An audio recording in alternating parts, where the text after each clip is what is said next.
We as a country lose £11 billion due to absence at work. £11 billion, 60,000 women in unemployment because of... Oh my God. We lose their wisdom, their leadership, their kindness, their empathy, all of these wonderful things. Women are the glue often of the community. Now, what's really exciting is that we are in a revolution currently. And women are for the first time standing up and saying... Hi, I'm Kelly Allison. And I'm Harriet Gisborne. We're really excited to introduce you to KVA's concept, Health Applied. So in today's episode, we have the absolute pleasure of talking to the incredible and personal friend of both of ours, Cherry Healey. I just love Cherry. I love everything that she stands for. She's such an advocate for women in healthcare and is a much needed voice for women everywhere. She absolutely is. And her wealth of experience. I know. She's been focusing on this for over 10 years. I know. And with such a positive energy to moving the needle. Yeah. And I just absolutely love the discussion with her. I feel more empowered than ever to make the change that I know we all can. And what I'm excited for us to delve into is how we can change, I guess, not just patients' mindsets so that they feel empowered to go to their GPs when they have symptoms, but how can we change HCPs' opinions towards learning and attitudes when patients come to them with symptoms. We want those HCPs to embrace us, to make us feel seen and heard, and to take action which actually will inspire change for the everyday person's life. And that's all we can ask for. Let's do it. Let's dive in. Enjoy. And welcome to a very exciting conversation of all things women in healthcare. And we are on a mission to improve the world and move that needle today. We have the amazing guest with us, Cherry Healey, Woo! who pretty much needs no introduction. Woo! The one and only. TV presenter, soon-to-be author. Cherry, you'll do a much better job of introducing yourself than I will, so you go for it. Guys. I am so honoured to be here today with you two absolute powerhouses, and you two just inspire me endlessly. So being here, being interviewed by you is like the best thing How ever. much fun! You know me, I'm a TV presenter and passionate about women's health. Very excited about what's going on at the moment and just really happy to be here with you two amazing women. What made you so passionate about women's health? I started my career very much with the desire to use so I wanted to make TV programs. I wanted to be a director initially, and I moved to being a presenter. And I wanted to use either one of those to make women's lives better. Amazing. Just love women, want my life on Earth, want my time on planet Earth to in some way add a drop of water into the positive women's vibe, right? Yeah. So however that took me at the beginning, it was to make documentaries about women's lives. Yeah. So pregnancy, money, prejudice, sex, everything, all the conversations that women are having. And BBC Three were trailblazers at that time because no one was making programs about women's lives. Yeah. Women were in things unspoken about, but we weren't. They weren't the protagonist, especially like a normal looking, normal like person, Yeah. And so it was really brave of them to say, hey, really normal woman, do you want to make a program about what women are talking about? Yeah. And they did really well because I think no one was doing that, and I think a lot of women related to them. Yeah. And I wasn't saying anything revolutionary. I was just talking about what we talk about, when is the right time to have a baby? Yeah. How do I earn money and balance my life? What's work-life balance look like? And all these things that we talk about. And so that kind of really solidified my desire to use my job as a way of improving women's lives. And then it kind of really naturally and organically moved into health. Amazing. So I made quite a few programs about health, just again naturally. And then I learned so much this is about 10 years ago. I was learning a lot and I was thinking, God, this is the statistics, the facts that I'm learning are jaw-dropping. Like, is this real? So then I read lots of books, and I was really privileged during these shows that I made to meet lots of experts, and they educated me around this. And I would meet campaign groups, and they would say, can we use your platform to talk about the fact that endometriosis takes 10 years, between 8 and 10 years to get diagnosed? I was like, 10 years absolutely. for me, 10 years, absolutely. Yeah. So they educated me, they used my platform, and in return, they educated me. So over the last 10 years, I made a program called Breaking the Taboos, women's health, and that was for Channel 5. And that was the first ever programme specifically about women's health on British TV. Stop. Which was First amazing. ever. Yeah, it was 3-part series. We did like fibroids, we did heavy You are the periods. trailblazer. I mean, I've just been in the right place at the right time. You look like a crown for definitely this. not a trailblazer, but just in the right place at the right time, Wow. which I'm really grateful for, you know, how the stars have aligned. But so I've just really become embedded in that area. And then as I was making this programme and I was interviewing lots of gynecologists, and I was suffering at the time without knowing. Do you remember 5 years ago? No one knew what menopause was. It was what you did. I've been making It's what about you this did when today. you like got really, really old and you went to live under a bridge with the trolls. Yeah, And you so only ever heard the true. benefits. You're like, oh, the menopause is you stop your period and then life's great. Yeah, And it's like, so that's true. so not the situation. It's so not the situation. So now I've been learning about that, and I'm part of a campaign group to talk about that. And, you know, trailblazers like Davina McCall, who put her career on the line to talk about something that would get you fired. There was an assumption. It's so steeped in ageism and sexism. Yeah. It's like the end of your life. You can't reproduce anymore. So what's the point in living? Yeah. We all know that that's utter. Can I swear? Yeah, go for it. So, you know, I've really like piggybacked off the back of people like Mariella Frostra, Penny Lancaster and Davina McCall. We're part of a group called Menopause Mandate, and they've just successfully campaigned for menopause to be mentioned at the women's 40 plus check. So when you hit 40, you're supposed to go to the doctor, get a full check, bloods, everything. Guess what? They don't have to mention Stop. That the is one insane. thing that every single woman will go through, either medically or not. Yeah. And You know, especially that age group, like you've encountered it recently, haven't you? And Yeah, that I've started having it must be perimenopause. I've started having these hot flushes, but it's not what you read in a textbook. It's not just like, oh, you get a bit hot. I am drenched within, and it happens maybe 10 times a day at the moment. Gosh. But I'm also getting brain fog. So I'll be mid-conversation, and I've had it this morning, and you just suddenly, I'm like, hold on, what was I saying? Wait, what? And it's such a change for you. It like is. over like however many years of friendship, I'm always the hot one. Kelly's the cold Yeah. one. And I'm used to Where's being that like roasting? sweating my like everything off whenever I'm with you because of your house or your car. Whereas now, Kelly turns the heating off, she opens all the windows. I'm like, my God, something is changing for you. This is massive. This is how bad. This is when you know it's bad, right? My house, which is normally tropically heated. Oh, it's unbearable. 26 degrees. Most people come round and like just end up in like, swimwear, basically. That's the memo if you go to Kelly's house. My bedroom radiator has been needing a bleed for God knows how long. It doesn't really come on. But I'm actually happy about that because like, of thank these goodness. hot flushes. Like it's wild. Someone said to me it's like being microwaved from the inside out. I've heard lots of women say that.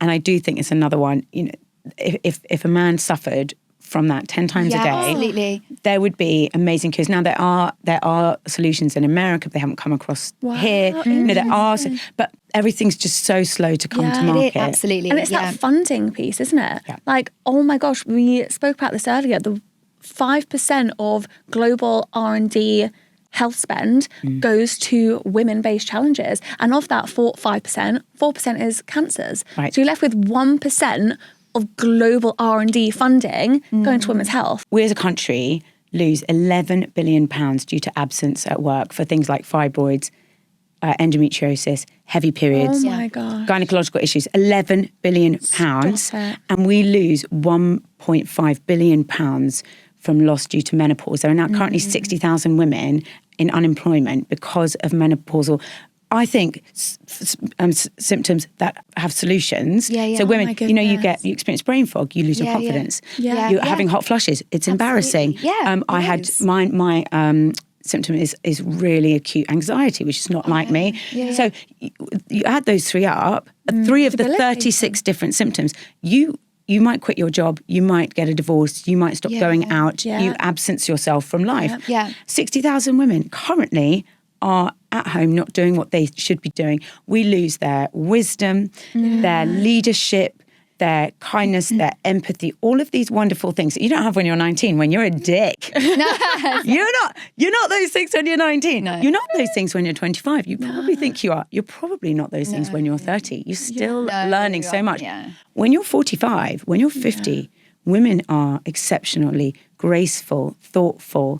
Women are the glue often of the community. Now, for us to lose that many women who go home, and it's very difficult to get back into the workforce. Computers change, discussions change, industry changes. Yeah. Once we lose all of that wisdom. Now, what's really exciting is that we are in a revolution currently. And women are, for the first time, standing up and saying, enough. Yeah. Okay, I'm 40, I'm 45, I'm 50. My children have started growing up. I look and feel the best I've ever felt. Yes. I can bench lift most people because I do Pilates. Yeah. I'm more hydrated than a frog. My skincare is on point. My skincare is on point. I know how to dress. And I have free time, and now and so now I don't want to go and live under the bridge with the trolls. Thank you very much. What can we do? And because of people like Davina and everyone, people like you, talking about things and campaigning, the ripples of these conversations spread far and wide, and we need as many as possible. So women are saying, I want HRT. Whereas previously they're going to the doctor and they'd get antidepressants. Right. So now women are going in and saying, I think 80% of women in a recent healthcare survey said they felt not listened to by their GPs, which is a staggering amount. Mental. And it takes, I think 1 in 4 women with terminal cancer have to see their GP 3 or more times, which means that they're a lot more likely to die from that. So women often go into their GP, which takes time, energy and courage to go and speak to a GP. And not getting the help that they know that they need. Now, women's health education wasn't mandatory for GPs up until I think it was last year.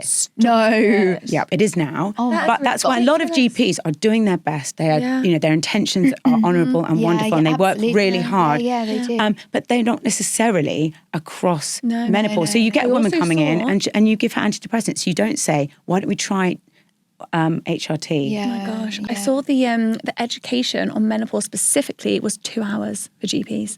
2 hours. So, you can be the most gorgeous, good-hearted GP, but you get a woman coming in saying, I'm anxious, you're probably not going to immediately think HRT. Now, if she's between the age of 40 and 50, if you know about menopause, if you're educated, you'd probably say, well, why don't we try HRT first and then antidepressants rather than the other way around? Yeah. I was going to say, that's the ones that actually feel brave enough to go in.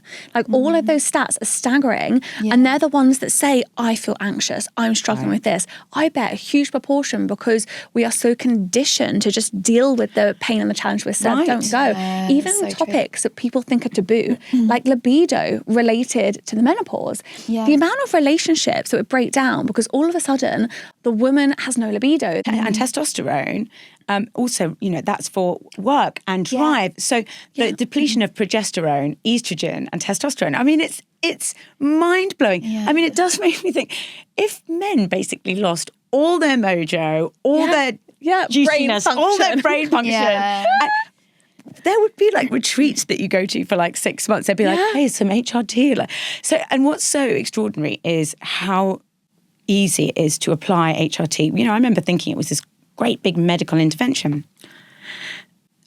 Estradiol is a pump. You can take it in lots of different ways. But one of the best ways you can take it, the easiest ways, is a gel, and you do that. Wow. And progesterone is a pill you take in the evening. Now, testosterone is really tricky because I know that it can give you side effects. So I do understand that GPs are careful to prescribe that.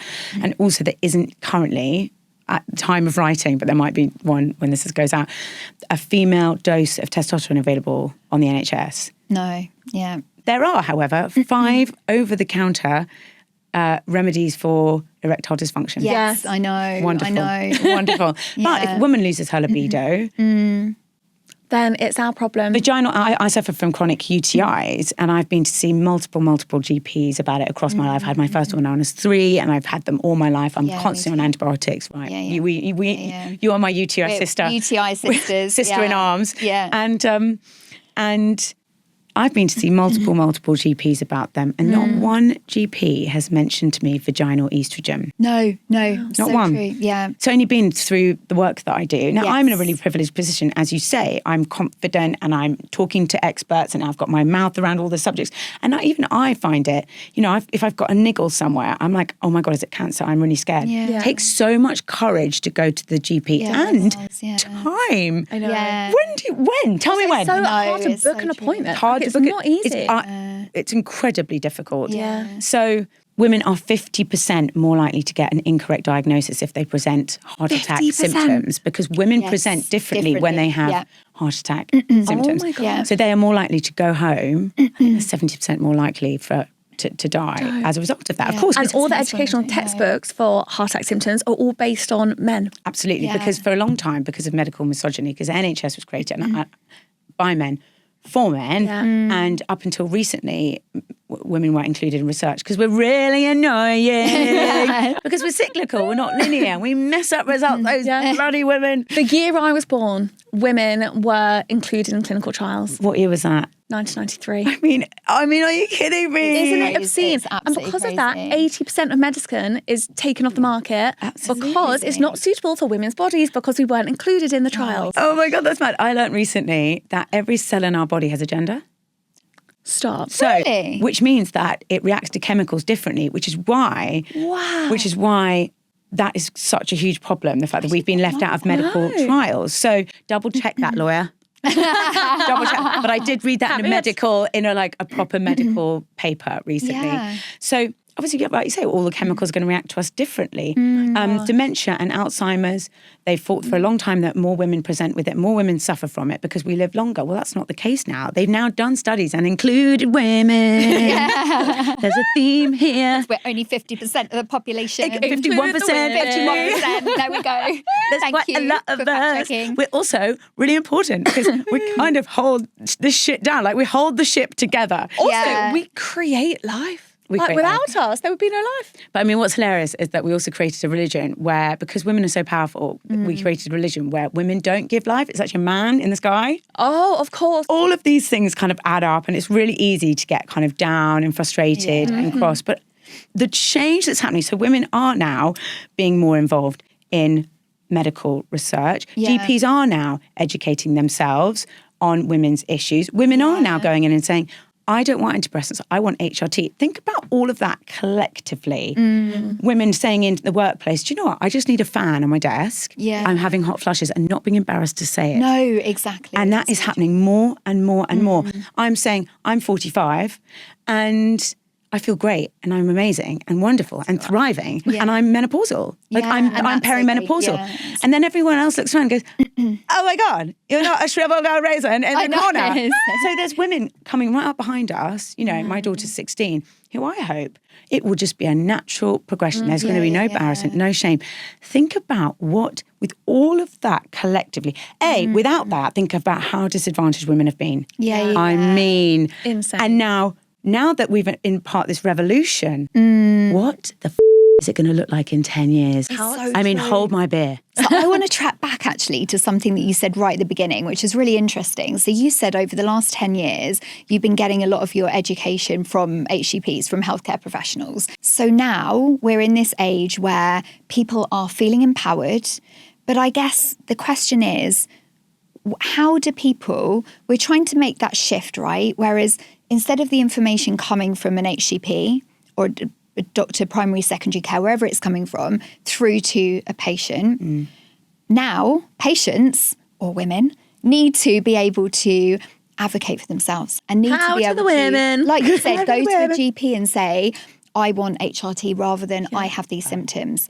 How do we go about making it more okay for a patient to feel like they can go to a healthcare provider and say, we've got this wrong with us, and feel heard, not just say it, but get that GP to feel like we're going to actually listen to this person because they might know their own body more than I know X many number of textbooks over the years. I think two things need to happen for there to be the perfect ideal, which is patients don't have to advocate themselves. I hate this idea that we have to put this on to women. Yes. That we now have to be a medically educated expert, and we have to have the kind of character of a lawyer. Now, it's so true. We can't, Which some of us do. A vulnerable time. We can advocate for ourselves. We can advocate for ourselves, and but there are lots and lots of people, and especially as you get towards old age, where you just don't have that power. No, and where you shouldn't have to do that. No. But the problem is that I think the trust has gone. So yes, people are turning to ChatGPT and Google. And I think two things need to happen. I think, which I think is happening, is that we have recognised that there's a thing called medical misogyny. We've recognised that there's a gender pain gap and that women don't get listened to. And I think we need institutionalised change, which is happening slowly but surely.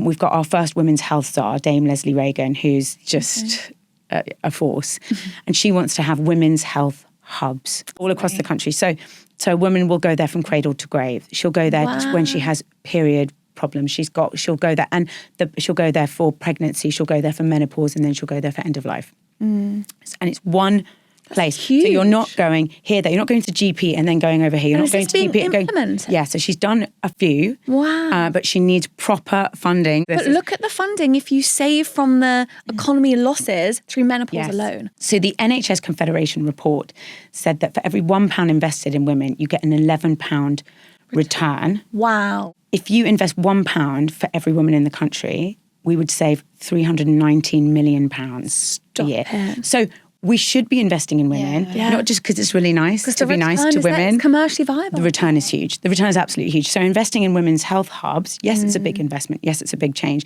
But it would stop women being, the waiting times for gynecological consultations has more than doubled in the last 10 years. Yeah. There are, I think, something like 700,000 women waiting for an appointment out. And the difference between 6 months and a year, as we know, is the difference in diagnosis. So when I say it's a matter of life and death, it's a matter of life and death. So this very sensible, very logical solution from Leslie Reagan to have women's health hubs done. So I think there's two things that need to happen in order for people to get their trust back. A, to know that when you're going to a facility, they know what they're talking about. So you don't need to spend the night on ChatGPT. Yeah. And I think for GPs to be sensitive and healthcare professionals to be sensitive to the fact that there is a lack of trust at the moment. And there's a lack of knowledge about this area, and to be graceful when someone comes in and says, I've been reading. Now, I think if that person, I think you can listen to someone and respond well, which is difficult. Again, I do understand. I do understand that isn't there? GPs are amazing, and this is absolutely not about GPs not being incredible and working hard. My GP called me at 7:30 the other day. I was like, thank you so much. She was, anyway, she was working a long shift. So they work hard and they're amazing. But I think two things need to happen. We need more trust in the medical facilities, and we need to be graceful when people come in with a list from ChatGPT. And sometimes the information they've got is bang on. What I do think is that generally when a woman thinks that something's not right, something's not right. Yes, you get people with health anxiety, which of course needs to be dealt with seriously, because that can be awful. But generally speaking, women are too busy to fuck about going to the GP unless they really, really need to. There's amazing stats over the length of time they put up with pain and symptoms in comparison to men before they get treatment. And I think also another huge thing that will help is the generational shift and us being the ambassadors. Yes. So as 3 mothers who have girls, look, I already see the huge change in that next generation of them understanding, them being knowledgeable, there being no taboo subjects. Like even now, Cece, who's 2 years old, if I'm going into the bathroom to put a tampon in, she's there with me,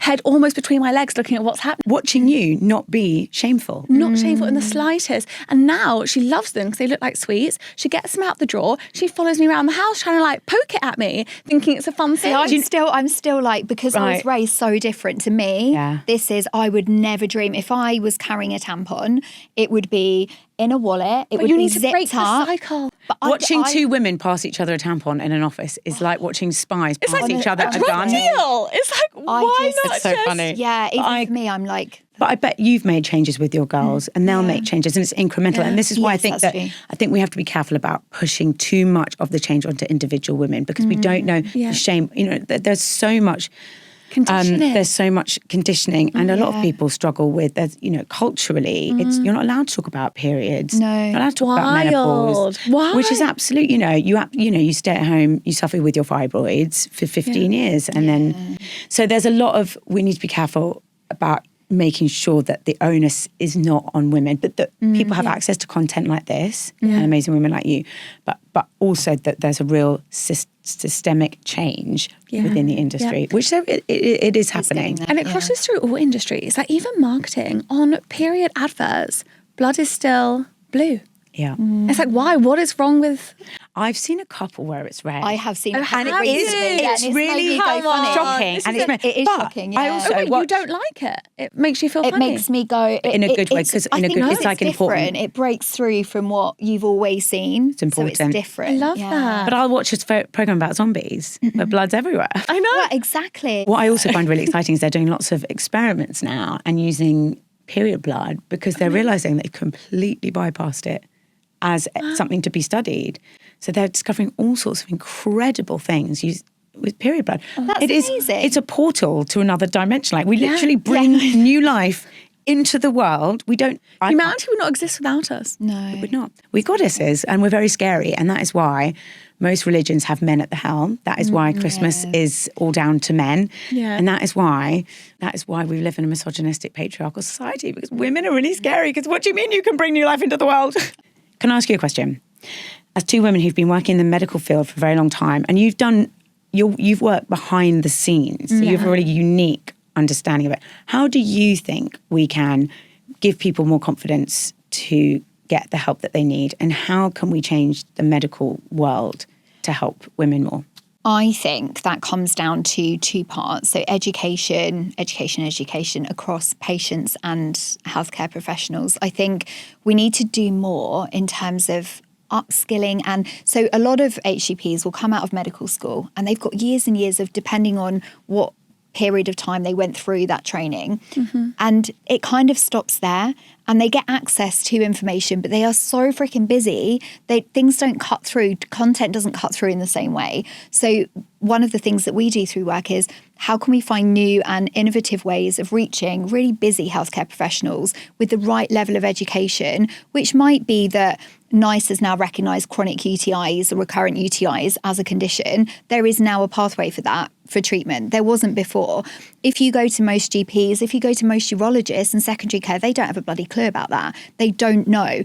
And so what we can do is obviously through healthcare marketing is to get that message out there, but it also needs the HCPs to be receptive enough to feel like we want to learn, we want to go to conferences, we want to hear from patients, and we want to, and we get excited by that. And then patients feeling like they're back in touch with their bodies. I think now more than ever, there's so many wearable devices. There's so many things that teach us about our health, right? Even like an Oura ring, for example. I wear this every day and it gives me so much information, mainly about my sleep, mainly tells me I'm about to come down poorly pretty much every day, which is like not too inaccurate, to be fair. But it's always telling me there's some crisis going on. But anyway, the point is that gives me data, and it's not just me feeling it, that there's something wrong. I'm now in touch with my body through technology. Yeah. And I think that is giving patients more of like an ownership over their health, like which is really exciting. They feel they can take in, they're not just saying to a doctor, here's a printout from ChatGPT that we did. They're actually able to say, here's the stats from our Oura ring, here's our heart rate, here's our temperature. Right, I'm not making this up, by the way. Yes, it's here's some the data. Statistics I think AI will be really, really exciting. And I think home scanning, home diagnostic kits has already started. Yeah. But I think that's a really fantastic, because women are busy. Yes, like busy. Yeah. But women are incredibly proactive and problem solvers. Yeah. Home diagnostic scans and kits are going to be game changers for women. Really good And I think as long as all key parties involved are collectively on the mission and aware, I'm so hopeful that with time you will see a change, because you've got everything historical that is so embedded through healthcare, which is contributing to the issue, whether it's all of the drugs and all of the trials that happen before they're even tested on women, whether it's all of their educational pieces and the textbooks that are all based on men, whether it's all of the healthcare professionals in the system that are still quite misogynistic and very male focused. Yes, you have this new wave coming through and you've you've got the advocates and you've got the voice and you've got the patients that are standing up for themselves. And I think it's time, and you need consistency and time to see that change. And with the next generation coming through, I'm hoping as long as we don't give up and we all continue to push that movement in every area of life, whether it is health or non-health, like women is across the board. I think it's going to get bigger. Compound and interest. bigger. Absolutely. And I think to anyone who's listening, watching, who feels like they've got symptoms that have been going on for a while and you perhaps feel like you're really busy or whatever, just go and get them checked. Just go and speak to somebody or learn about it or try and you can ask for a different GP if you feel that GP isn't the right one for you. Absolutely. You can ask for someone else. Yeah, absolutely. Yeah, and you keep going until you're heard. Yeah. Bloody right. Wow. What a discussion, ladies. Cherry, thank you so much. Thank you, Cherry. Thank you so much for having me. It's been really fun to chat to you too. And thank you for everything you do for women's health. Thank you. It's a big ship to turn around. It needs a gang. It needs need a gang, a collective. And we've got this, guys. Wait until we can see the change we've made. Yeah. It's going to be huge. Thank you so much for listening. If you loved today's episode, please do like, share, and follow us on social media. If you have any comments or questions or want to get involved in any way, please DM us at Health Applied Podcast or drop us a message at hello@healthapplied.co.uk. Thank you.